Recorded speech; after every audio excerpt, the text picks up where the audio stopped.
This episode is brought to you by Microsoft Azure. Turn your ideas into reality with an Azure free account. Get everything you need to develop apps across cloud and hybrid environments, scale workloads, create cloud-connected mobile experiences, and so much more. Discover what you can create with popular services free for 12 months. Learn more at azure.com. That's AZURE.com. And sign up for a free account to start building in the cloud today. This week on The Triple Option, we're joined by NFL Commissioner Roger Goodell. What the numbers showed when, you got at the end of your junior year and an option of whether you wanted to apply to the NFL draft, we were getting up about 110 just roughly that would choose to do that. Since NIL, it's dropped back down into the high 70s. And I think that's a good thing for us. Watch Triple Option on YouTube or listen on Apple Podcasts, Spotify, or wherever you get your podcasts. Thanks for choosing this free Anfield Index podcast. If you'd prefer to listen to this or any of our other shows without adverts, then now's the time to check out Anfield Index Pro. With AI Pro, you can supercharge your entire listening experience. You'll not only get all of our podcasts without the ads, but you'll have them far faster with our Quick Publish feature available exclusively for subscribers. AI Pro also puts you in the heart of our sound studio, with an option to listen to many of our shows live and interact with the podcasters in real time as the shows are recording. Upgrading couldn't be easier. AI Pro is available on all popular podcast platforms. Just head on over to AnfieldIndexPro.com and get started today. Hello and welcome to the Daily Red, your lunchtime catch on all things Liverpool FC on Wednesday after Liverpool go to Milan and win 3-1 at the San Siro in the Champions League. 1-0 down after 3 minutes. Christian Pulisic, who always scores against us and then does nothing else, put us behind with a well-taken goal that was entirely of our own making. Gakpo presses. Costas decides, if he's pressing, I'm going to go press as well. The midfield is out of position. Virgil, for some reason, decides to jump and try and challenge Morata, which was a poor decision. The ball gets played round to Pulisic, and to be fair, he does very, very well. And for the first 15 minutes, we did look a little bit ponderous and a little bit unsure of ourselves. But watching the game back today, as I spoke to Trev about last night, there was just this element where it seemed like we went 1-0 behind and then just realised there's still over 90 minutes left. There's absolutely no reason to panic here or to do anything.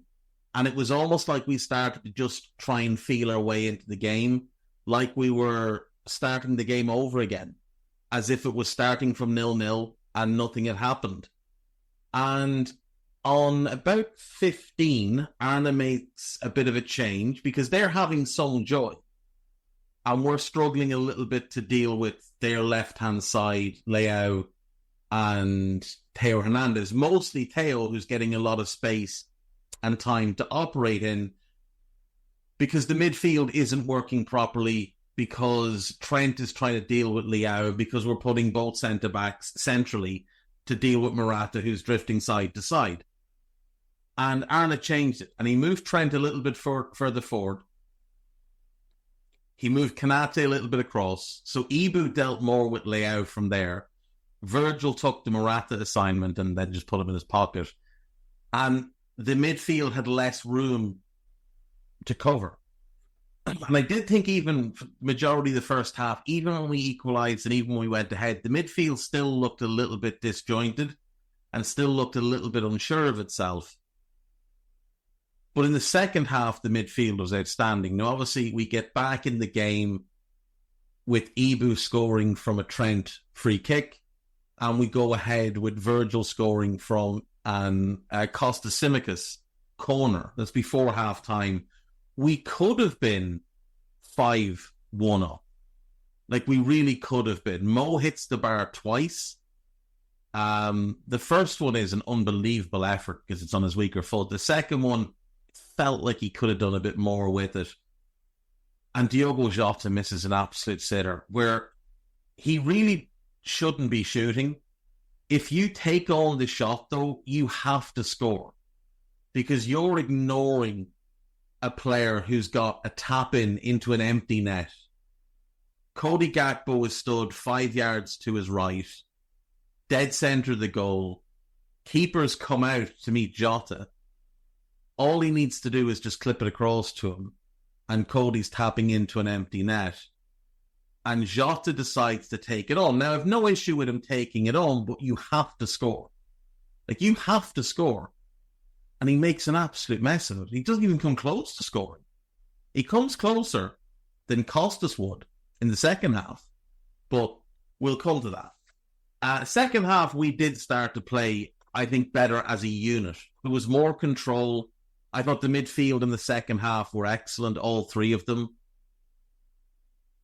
Winning the ball back in good areas and always on the front foot, always looking to play forward. And a third goal comes from exactly that. I don't know what Pavlovic is doing. Pavlovic plays the ball straight to Gravenberch. I think he takes one step and intercepts it. If he doesn't intercept it, Trent is intercepting it stood behind him, and Costas is behind him again. We are getting that ball one way or another. Like, I don't know who Pavlovic is trying to pass that ball to, but it's atrocious. Gravenberch gets it, splits the defence to find Sobbo. Sobbo gives it to Cody. It's really good from Cody. It's really, really good. It's a gorgeous change of pace where he realises he probably can't out-sprint the defender, but what he can do is slow the defender down and then speed up again and just create separation. And then he dinks it across and Sobbo gets on the end of it and puts it in the back of the net. And that was it. That was game over. From there, it became the Costa Simicas show, where we had a right-footed shot that genuinely might rank in like the top 3 worst shots I've ever seen. Like, it was, remember the Lovren shot? I don't need to tell you which one. Just remember the Lovren shot. It was worse than that. Significantly worse than that. It was hopeless. Then he had a left-footed one where he seemed to get stuck between shooting and kind of crossing it and does neither, and it's poor. And then he had a third shot that took a deflection, to be fair, but was likely sailing well over the bar anyway. Should have been a corner, wasn't given. Milan had a flurry of half chances towards the end.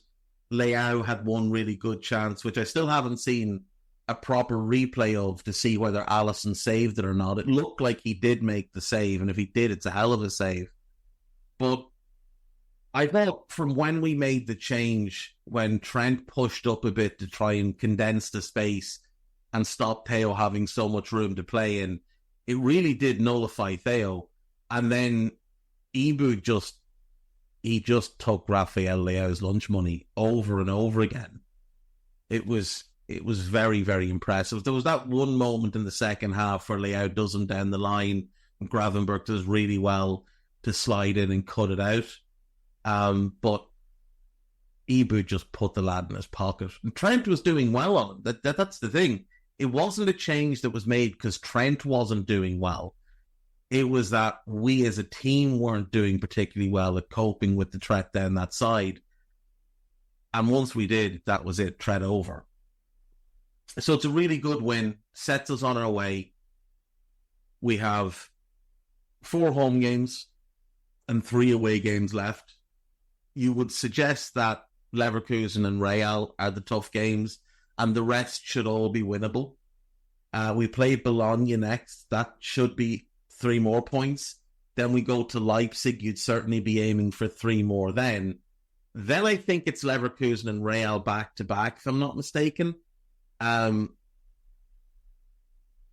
If you've got 9 points going in, you can probably afford to lose one and draw the other. Now, ideally, you'd want to take minimum of 4 points. Minimum of 2, ideally 6. 4 would be great, but frankly, 1 would be acceptable because that would put us on 10 with 3 games left. And they're all winnable games. They're all games we should be looking to win. potentially getting us to 19 points, which should be enough for a top 8 finish and a spot in the last 16, avoiding the playoff thing. So that would all be very good. There's a couple of good pieces on This Is Anfield from last night's game. There is a discussion on the tactics of the game, 5 things spotted, piece about piece about Virgil praising Cody and Ibu. Fans left stunned by what Mark Clattenburg said during the game. We talked about that last night on Raw. Trent's answer on how Arne Slot uses fullbacks is so insightful.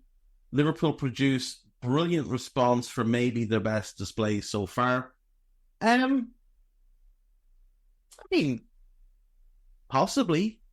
Like, it felt very much like the first couple of games of the season, except that we went behind. But other than that, it was all very controlled and all very in hand. So, yeah, I mean, that's fine. Virgil van Dijk emphasizes the importance of sacrifice to stay fit. We need everyone. Arne Slot confirms plans for more rotation. Says Federico Chiesa needs minutes now. My assumption is we'll see him against Bournemouth off the bench, and then he'll start against West Ham in the Cup. We've recorded Scouted today for West Ham, and the only changes we were suggesting was Diaz comes in, Cody goes through the middle, and Jota drops out. And then, neither of us were keen on this, but Robertson comes back in at left back. I'd like to see Gomez get a run, even though he was awful last night when he came on. But I'd like to see Gomez get a few games at left back, but unlikely to happen at the moment. But against West Ham, I could see potentially an entirely changed 11, where it is Queevin in goal, Bradley, Quansah, Gomez, Costas, Endo, Morton, and Jones as the midfield 3, Chiesa, Darwin, and maybe Jota from the left. Potentially. Could see something like that. Fabio Carvalho's overhead kick caps a perfect night. By all accounts, played very, very well last night for Brentford in the League Cup. That's pretty much it. It's mostly post-match coverage on This Is Anfield, unless there's stuff that you haven't read from before the game. Moving on to Liverpool.com. See what hopes and dreams they have for us today. Mission accomplished. I've seen enough from one Liverpool ace. Arne Slot has completely transformed. Italian media's brutal verdict after Liverpool as Zlatan Ibrahimovic slammed amid embarrassing gap. Yeah. Given the guy said he's the one in charge, I suppose he deserves all the criticism. Arne Slot likens Ryan Gravenberch to 4 legends as Liverpool aces extra motivation clear. Grav was named man of the match after last night's game. No issue with that at all. I don't know that there was a standout man of the match because Ibu was great, Virgil was excellent, the 3 in midfield were really, really good. Cody was outstanding. I probably would have gone Kanate because he scored and played really, really well. But any of those 6 really, you'd be more than... And Trent was good. He wasn't great, but he was good. Mo was good. Not quite, I don't think, those 2 on the same level as the other 6. Jota was poor. Costas was very much a mixed bag. Ali was fine. He obviously let the goal in, had little to do after that, but did most so well, bar one stray pass. But I would say that 6, Virgil, Ibu, Gravenberch, McAllister, Szoboszlai, Gakpo, any of them as man of the match, I think would have been fair. Liverpool player ratings. Let's have a look at this. Piece about Diaz, piece about Virgil, piece about Ali. I cost Liverpool 46 million. Now I'm in the fourth tier after club went bankrupt over failed FSG deal. Let's have a look at that. There's a piece about Trent, another piece about Szoboszlai. Right, player ratings. Okay, so winners and losers. Cody Gakpo, Virgil, Kanate, and Szoboszlai. Yeah, I mean, look, Szoboszlai was particularly dreadful against Forest. In a team of bad performances, in a midfield that was very poor collectively and individually, he was by far the worst of the midfield. Mo and Robbo were every bit as bad as him, but Szoboszlai bounced back really well last night. His touch was still a bit erratic in the first half, but Arnold challenged him to get more goals and assists, and he got a goal last night. Losers. Diogo Jota wasn't great at the weekend, but Darwin Núñez wasn't picked here, yada yada. Costas looked a little bit rusty, which is weird considering he's come off the bench in every game. Joe Gomez can count himself lucky. Yeah, fair, but Joe was awful last night. Right, ratings. Ali 7, fair. Trent 7, fair. Ibu and Virgil 8, yeah. Costas 6, yeah, probably. Gravenberch 8, yeah. Less obviously impressive than he has been for Liverpool. Well, this is a nonsense because other than the United game, I would say that was comfortably his best game this season. Alexis 7, that's low. Alexis should be an 8. Sobo 8, that's fine. Mo 7 is fine. 6 is very, very, very generous for Jota. And Cody 8. Yeah, I think that's all fair. Darwin 6, Diaz 6, Gomez 6, that's also generous. Chiesa and Endo didn't play long enough to earn a rating, but Endo didn't look great. He looked a little bit like he'd won a raffle. Andy Carroll has been without a club since leaving Reading, but has now made a surprise move to Bordeaux. Interesting. Former Liverpool striker Andy Carroll has penned a deal with French 4th Division side Bordeaux. The 35-year-old last played for Amiens after parting ways with Reading at the end of August 2023 and has now embarked on a new challenge in France. That's very cool. Like, I love seeing English players at whatever point in their career take a chance, go abroad, experience something different.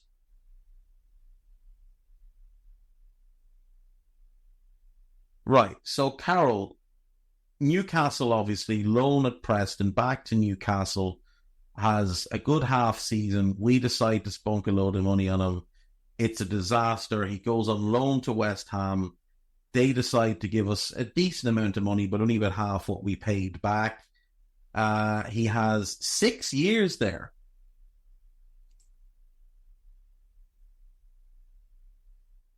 Only played more than 22 games once.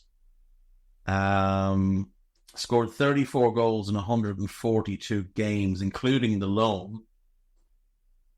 Went back to Newcastle, played 43 games, scored once, got released, went to Reading for like half a season, scored twice in 8 games, went to West Brom for half a season, went back to Reading, did pretty well in the Championship that 1 year, then got released, then moved to Amiens. Oh, to be fair, like, he's been in France, yeah, for over a year. He'd started this season with Amiens and now has moved to Bordeaux. That's a bit odd. Did they release him? Did they tell him he could leave and not have a fee involved? Bordeaux is like a really historic club, so I can understand him wanting to go there. It's a bit of a move as well, down from Amiens. But yeah, fair play to him. That's really good. Right, what else will we check out? Dave O.C. Cop, will you have anything of note for us today? Not going to check Anfield Watch because they're still on my shit list. Liverpool squad, that's fine. Opta predicts how many points will be needed to qualify from the Champions League group stage. Costa Simicus reveals secret to stylish training and rival outfits. Thiago Instagram post gets warm response from Taki Minamino. Trent sends word message to Jude Bellingham and Real Madrid. If they're not, fuck off, I don't care. There's a piece on Trent talking about the fullbacks. The man behind Liverpool's set-piece success versus AC Milan revealed. Serie A giants really like Liverpool, man. Plans to make transfer reality. We'll have a look at that. Oh, Romano doing what Romano does. Okay, let's have a look then. So, Opta, what are you predicting? By running 50,000 simulations of the group stage, the supercomputer is able to give the probability for the number of points needed to finish in the top 8 and to finish in the top 24.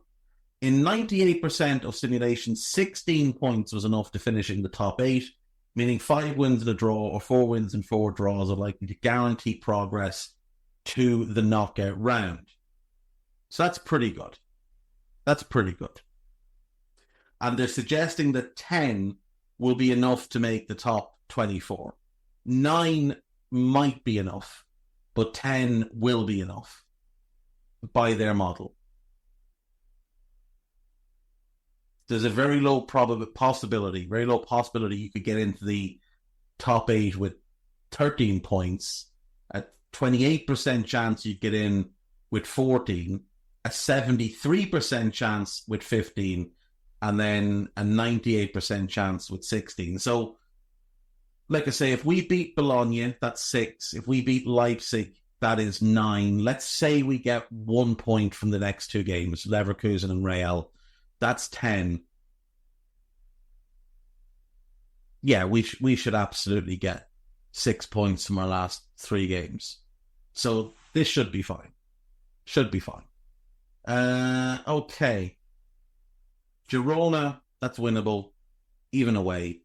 Lille, very winnable. And PSV Eindhoven, very winnable. We should breeze through. Right, the man behind Liverpool's set pieces. Okay.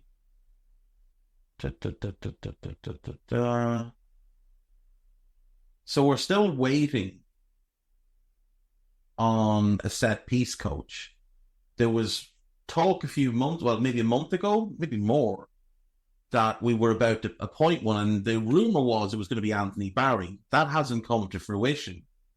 So apparently Aaron Briggs, who is the player development coach, is currently taking charge of the set pieces. Right, Serie A giants really like Liverpool, man. Who? It's hardly Kwanzaa. Oh, it is Kwanzaa. Inter Milan show interest in Jarrell Kwanzaa, allegedly. Unless they were willing to send Bastoni back, that would be a very hard no. But, you know, if they were willing to send Bastoni back, that would be a very quick yes. On to AnfieldIndex.com then. Let's see what's the latest. We obviously did post-match roll last night. It was myself, Trev Downey and Carl Matchett having a good old chat about the game. We were in much better spirits than we had been on Saturday. There's also a piece here about Kwanzaa. There is a piece about Nottingham Forest. Let's have a look at that.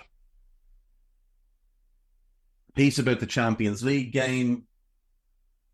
Piece about the officials been announced for the weekend game against Bournemouth. I saw this earlier.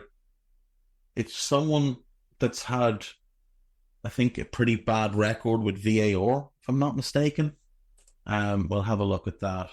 Nottingham Forest in talks over Hillsborough Memorial at the City Ground. Not before time, it must be said. Not before time. There should be a memorial at the City Ground. they were there as well. Now, none of their fans passed away that day, but their club was there as well. And their manager said some fairly horrendous things in the aftermath. So, and not just in the, immediate aftermath, well after the fact, when the lies had been disproven, he was still making very questionable statements. Okay, Liverpool and Arsenal interested in Girona's duo. So allegedly we're both interested in Viktor Shankov and Miguel Gutierrez, both of whom are players that I have brought up on transfer committee pods in the past. Shankov is an interesting left-footed right winger, but I kind of feel like he's probably missed his window. He didn't quite develop the way you would have hoped. I think he stayed too long with Dynamo Kiev. He's now 26. He's still a good player, without question. But I'm not sure he's going to be good enough for us at this stage. Really good last year, without question, for Girona, but he stayed too long with Kiev. He needed to leave Kiev in about 2019 or 2020, and he stayed 2.5 years beyond that, and he just sort of stagnated. But he is a good player. Miguel Gutierrez, if we want an attacking left-back, Miguel Gutierrez is one of the very best that we could go and get. Okay, the officials then. Tony Harrington will be the man in the middle. Mark Perry and Derek Eaton will run the line. Bobby Madley will be the fourth official, and Graham Scott will be the VAR, with Cian Massey Ellis as his assistant. At least there's one competent person involved, and it's Cian Massey Ellis. Yeah, okay. Podcast-wise, there is the post-match press conference is up, so if you want to go and listen to what Arna had to say after the game, there is the David Lynch podcast, there is the Raw that I mentioned, and the new Scouted is out. We took a look at early sackings because news broke just before we started recording that Daniele De Rossi had been sacked by Roma after 4 games of the new season, which just seems utterly bizarre. So we had a chat about him, we had a chat about Stephen Schumacher, who's gone from Stoke, and a few other bits and bobs. And then we had a look at Bournemouth. So give that a listen, and I will see you all tomorrow. Take care of yourselves. Bye-bye. We hope you enjoyed listening to this Anfield Index show. Please be sure to subscribe to our channel so future podcasts find their way to your device automatically. There's nothing quite like fan engagement, and we'd love to know what you think of anything discussed on this show. The best way to get in touch is over on our free Discord community, where both podcasters and listeners debate the hottest LFC topics 24/7. Sign up free now at AnfieldIndex.com/Discord. You won't regret it. You can also follow us on Twitter at Anfield Index and find us on Facebook by searching for Anfield Index. Oh, and before you go, we'd love it if you could leave us a 5-star review on your favourite podcast app. It only takes a couple of seconds, and it means the world to the people who create these free shows.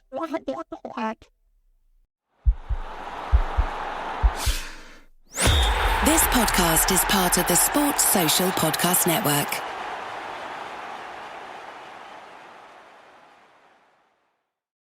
A great workout deserves a great reward. Treat yourself right with new coconut smoothie bowls made with fresh fruit, purely Elizabeth granola, and now creamy coconut. You earned it. Grab a treat you can feel good about, only at Smoothie King.